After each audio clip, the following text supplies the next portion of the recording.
চট্টলা চানগড় ৪ নং word CNB বালুরটাল well টাওয়ারের পাশে জালালিয়া আবাসিক ক্রিকেট সোসাইটি কর্তৃক আয়োজিত চতুর্থবারের মতো রাত্রিকালীন শর্টপিচ ক্রিকেট টুর্নামেন্টের মেগা ফাইনাল সম্পন্ন হয়েছে।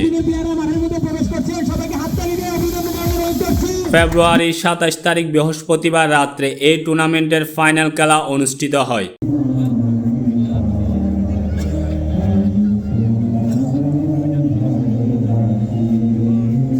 খেলার শুরুতে প্রধান অতিথি হিসেবে উপস্থিত ছিলেন বিশিষ্ট সমাজসেবক ও রাজনৈতিক ব্যক্তিত্ব ৪ নং ওয়ার্ডের সাবেক কাউন্সিলর আলহাজ মাহবুবুল আলম। প্রধান বক্তা হিসেবে উপস্থিত ছিলেন চানগড় থানা বিএনপির নেতা জনাব মোহাম্মদ সালামত আলী। টুর্নামেন্টের বিশেষ অতিথি হিসেবে উপস্থিত ছিলেন চট্টগ্রাম মহানগর যুবদলের সাবেক কৃষি বিষয়ক সম্পাদক জনাব মোহাম্মদ নুরুল আমিন, চট্টগ্রাম মহানগর যুবদলের সাবেক শ্রম বিষয়ক সম্পাদক জনাব মোহাম্মদ আরিফুল ইসলাম, চট্টগ্রাম মহানগর ছাত্র দলের সাবেক সহসভাপতি জনাব নাওশেদ আল জাসেদুর রহমান।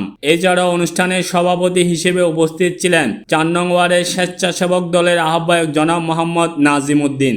এছাড়াও আরও উপস্থিত ছিলেন অত্র এলাকার গণ্যমান্য ব্যক্তিবর্গ ও রাজনৈতিক নেতৃবৃন্দরা। ফাইনাল ম্যাচে মোকাবেলা করে দুই চির প্রতিদ্বন্দ্বী UAE11 ভার্সেস NSB। খেলার শুরুতে টসে জিতে বোলিং করার সিদ্ধান্ত নেয় NSB। প্রথমে ব্যাট করতে নেমে UAE11 তাদের ব্যাটিং দক্ষতায় নির্ধারিত ওভার শেষে ৮৫ রান করতে সক্ষম হয়।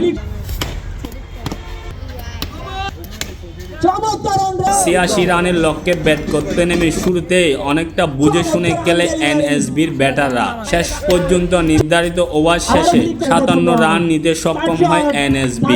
২৮ রানের জয় নিয়ে জালালিয়া আবাসিক ক্রিকেট সোসাইটির চতুর্থবারের চ্যাম্পিয়ন নিশ্চিত হয় UAE11।